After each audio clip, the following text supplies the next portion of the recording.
नमस्कार, मैं प्रेम शंकर आपका स्वागत करता हूं प्रेम शंकर मैथ्स 2.0 में। हम पढ़ रहे हैं त्रिकोणमिति।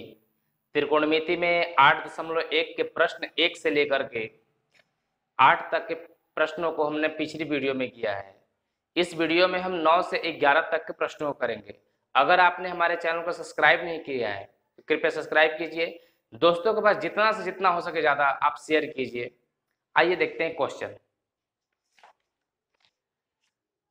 क्वेश्चन संख्या जो है 9 कह रहा है कि एक त्रिभुज एबीसी में जिसका कोण जो है 20 समकोण है। देखिए एक ट्रायंगल है,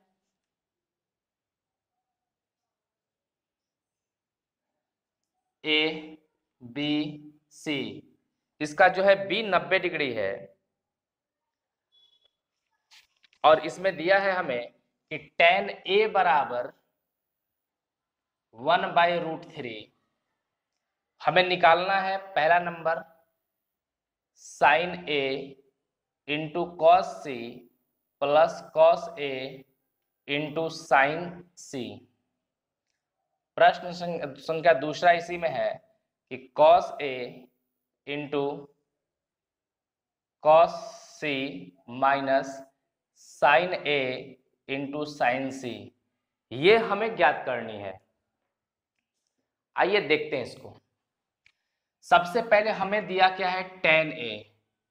tan A बराबर होता है लंब बटा में आधार और ये दिया है हमें 1/√3।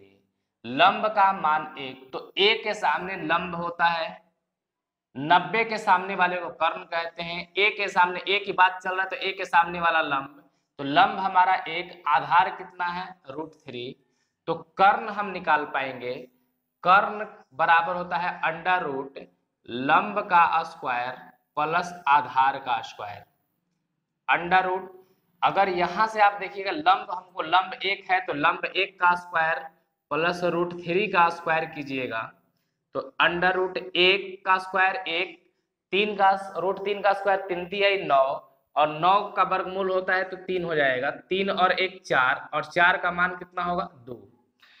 यहां से अगर हम बात करें कोण A के लिए, कोण A के लिए तो लंब जो होगा हमें, वो लंब हमारा कोण A के लिए 1 होगा, आधार जो होगा वो √3 होगा और जो कर्ण होगा वो कर्ण हमारा निकल के आ गया है 2। हमें cos sin A और cos A चाहिए तो हम पहले sin निकाल लेते हैं। sin A बराबर होता है लंब बटा में कर्ण। लंब हमारे लिए है 1, कर्ण हमारा है कितना 2, तो cos A अगर हमें निकालना हो तो cos A बराबर होता है आधार बटा में कर्ण। आधार है हमारा √3 और कर्ण है 2। अब दूसरे प्रश्न के लिए जो है चाहे हमें sin C लेना है तो कोण C के लिए, कोण C के लिए, अब कोण C के लिए लंब देखिए, तो कोण C के लिए, कोण C के सामने लंब होगा √3, आधार जो होगा वो आधार हमारा 1 हो जाएगा और कर्ण कितना होगा, तो कर्ण हमारा कितना हो जाएगा 2 हो जाएगा। हम यहीं पे निकाल लेते हैं sin C।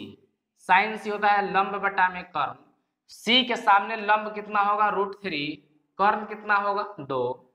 cos C निकाल लें, cos C, cos के लिए होगा आधार बटा में, आधार बटा में कर्ण होता है, आधार हमारा 1 है और कर्ण कितना है 2। जो प्रश्न है हमें दिया हुआ है पहला नंबर जो प्रश्न है,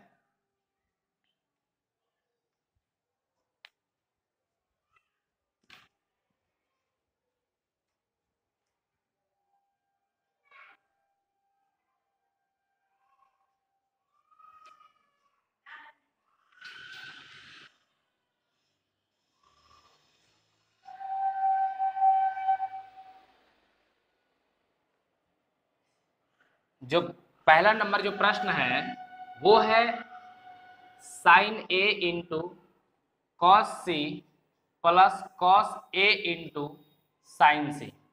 sin A देखिए, sin A का मान कितना है 1/2 गुना cos C, तो cos C का मान कितना है 1/2 प्लस cos A का मान कितना है, तो cos A का मान है √3/2 गुना sin C कितना है, तो sin C का मान है √3/2।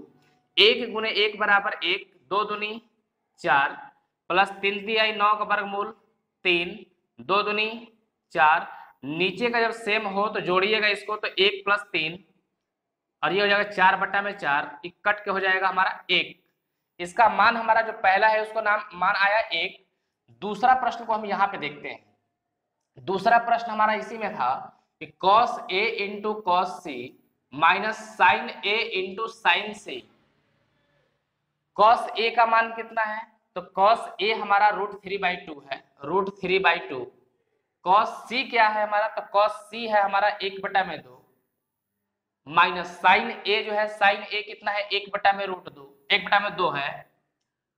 sin C क्या है, sin C √3/2 है, तो √3/2 गुना कराएंगे तो √3, 2 दूनी 4, गुना कराएंगे तो √3, 2 दूनी 4 और ये कट के हमारा हो जाएगा 0। तो इसका उत्तर हमें 0 प्राप्त होगा। ये दोनों ही फार्मूले हैं, ये वाला और ये जो दोनों है ये फार्मूला है जो आपको इंटर में जाकर पढ़ना है और इंटर में इसको सिद्ध करना है। एक त्रिभुज है PQR, तो हम बना लेते हैं PQR। Q समकोण है, Q 90 डिग्री का है। बोल रहे हैं कि PR + QR, PR + QR बराबर 25 दिया है और PQ का मान है 5। हमें निकालना क्या है, तो sin P बराबर वाट, cos P बराबर वाट और tan P बराबर वाट। चलिए सबसे पहले हम क्या कर लेते हैं कि PQ बराबर हम x मान लेते हैं। सॉरी, PQ हमको दिया हुआ है कितना, 5 दिया हुआ है। PQ कितना दिया हुआ है, 5। PQ बराबर 5 दिया है हमें। QR जो है इसको हम x मान लेते हैं, x माना, और PR जो है इसको PR को हम y मान लेते हैं। जैसे ही हमने इसको मान लिया तो प्रश्न में हमें दिया है PR + QR बराबर 25। ये प्रश्न में दिया हुआ है PR कितना है हमारा y, QR कितना है x, y + x बराबर 25, समीकरण नंबर 1। हमें पता है कि 90 के सामने वाले को कर्ण कहते हैं, तो जो कर्ण का स्क्वायर होता है वह लंब का स्क्वायर प्लस में आधार का स्क्वायर होता है। कर्ण हमारा y हम मान चुके हैं, इसको y माने हैं, इसको हम x माने हैं, तो y का स्क्वायर बराबर हो जाएगा लंब जो है हमारा, लंब जो है यहाँ हम इसको x मान लेते हैं और आधार जो है हमारा PQ जो है कितना हो जाएगा हमारा 5 का स्क्वायर। तो अगर हम इस x स्क्वायर को इधर ले आए तो माइनस हो जाएगा y square minus x square बराबर 5 का स्क्वायर कितना हो जाएगा 25। पिछली वीडियो में हमने एक फार्मूला पढ़ाया था, उसमें आपने देखा होगा कि एक फार्मूला होता है a² - b² का। एक बार इसको हम प्लस में लिखते हैं और एक बार हम माइनस में लिखते हैं और गुना कराते हैं। यहाँ पे भी y² - x² है, यानी कि एक बार हमको प्लस में लिखना होगा और एक बार हमें माइनस में लिखना होगा, बराबर 25। y + x का मान कितना है हमको 25, y - x बराबर कितना हो जाएगा 25। 25 से 25 कितना बार में कटेगा, एक बार में, तो y - x बराबर कितना गया 1, समीकरण नंबर 2।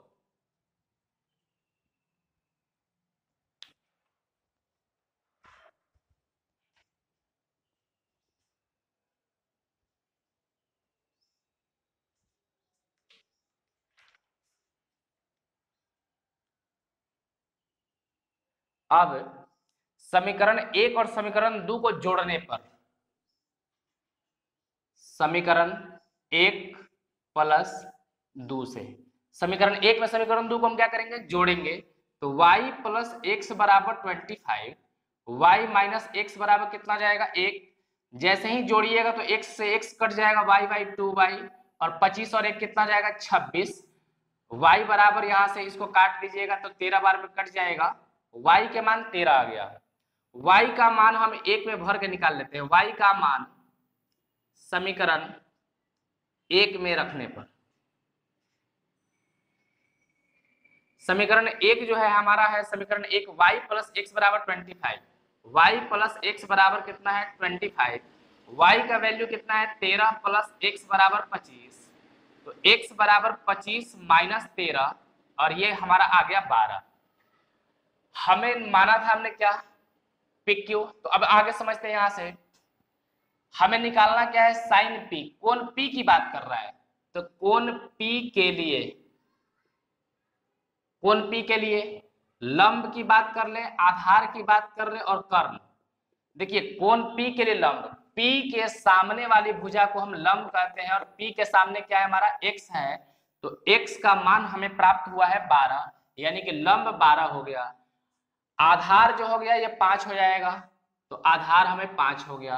कर्ण को हमने माना था y और 90 के सामने वाला कर्ण होता है और y का मान हमें निकल के आ गया है 13, तो y बराबर यहाँ पे 13, यानी कि कर्ण हमारा 13 हो गया। साइन P की बात कर रहा है, तो साइन P बराबर होता है लंब बटा में कर्ण। लंब है हमारा 12 और कर्ण है हमारा 13, उत्तर हो गया। cos P की बात कर रहा है, तो cos P बराबर होता है आधार बटा में कर्ण। आधार है हमारा 5, कर्ण है हमारा 13 और tan P जो होता है, tan P जो होगा ये होता है लंब बटा में आधार। लंब हमारा है 12 और आधार हमारा है 5। अब एक फॉर्मूला और आप लोग याद रखिएगा कि tan P बराबर होता है sin P बटा में cos P। यहां से भी आप इसको निकाल सकते थे।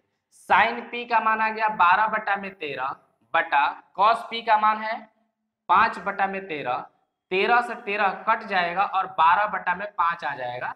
इससे भी आप इसको निकाल सकते थे। 11 करेंगे, बताइए कि निम्नलिखित कथन सत्य है या असत्य, कारण सहित उत्तर की पुष्टि कीजिए।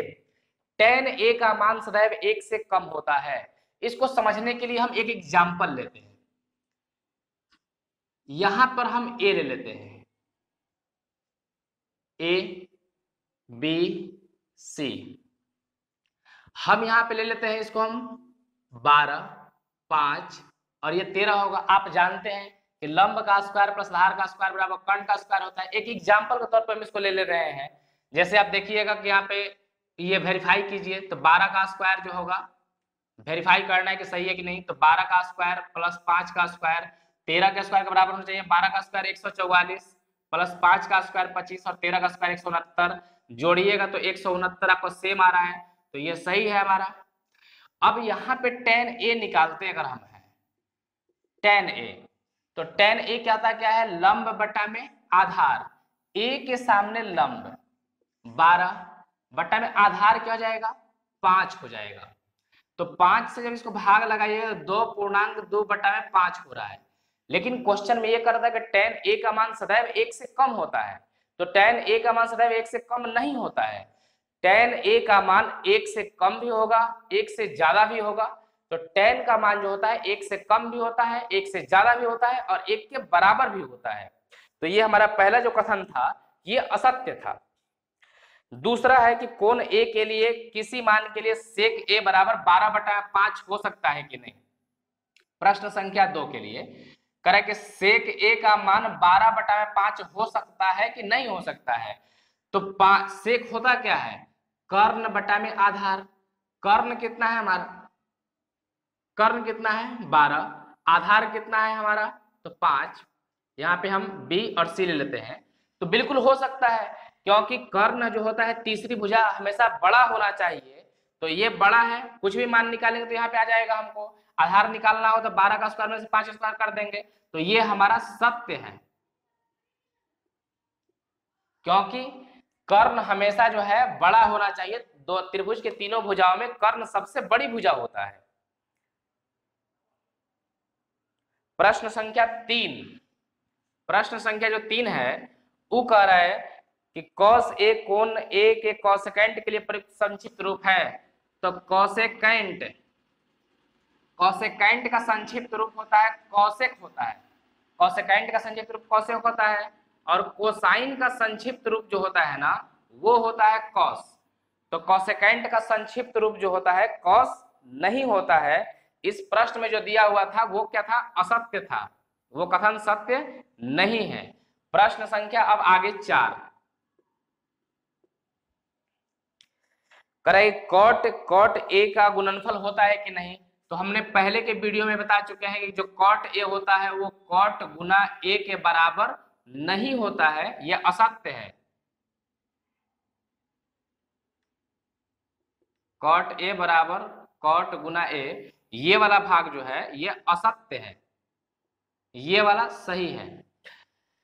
देखिए कॉट, जब हम कॉट में ए से गुना कराते हैं तो ए का कोण ले रहे हैं हम, ए से कोण से हम गुना नहीं कराते हैं। किसी भी फंक्शन कॉट साइन टेन जो है ये एक फंक्शन है और उस फंक्शन में इसको हम प्रयोग करते हैं, तो कॉट ए जो है ये असत्य है। कॉट ए का जो गुणनफल होगा वो कॉट गुना ए का गुणनफल कॉट ए नहीं होता है। कर है किसी भी कोण के लिए, क्वेश्चन नंबर 5 देख लेते हैं। कर है किसी भी कोण के लिए थीटा का मान साइन थीटा बराबर 4/3। देखिए साइन थीटा बराबर 4/3, आप पढ़े क्या है कि साइन क्या होता है, कर्ण बटा में लंब बटा में क्या होता है, कर्ण होता है। देखिए एक त्रिभुज बनाइएगा तो यहाँ पे 90 के सामने वाले को कर्ण कहते हैं 3, और लंब यहाँ पे मान लीजिए लंब यहाँ पे हमारा 4 हो गया, आधार कितना। तो एक बात बताइए कि कर्ण जो होता है हमेशा क्या होता है, बड़ी होता है। कर्ण जो होता है तीनों भुजाओं में सबसे बड़ी भुजा होता है। तो यहाँ पर तो सबसे छोटा यहाँ पे हो गया, 4 से ये तो छोटा हो गया, तो कर्ण हमारा कभी भी छोटा नहीं हो सकता है। तो ये हमारा असत्य है, ये सत्य नहीं है, असत्य है। क्योंकि है कर्ण इसका क्या हो गया, छोट हो गया। कर्ण कभी भी छोटा नहीं होना चाहिए।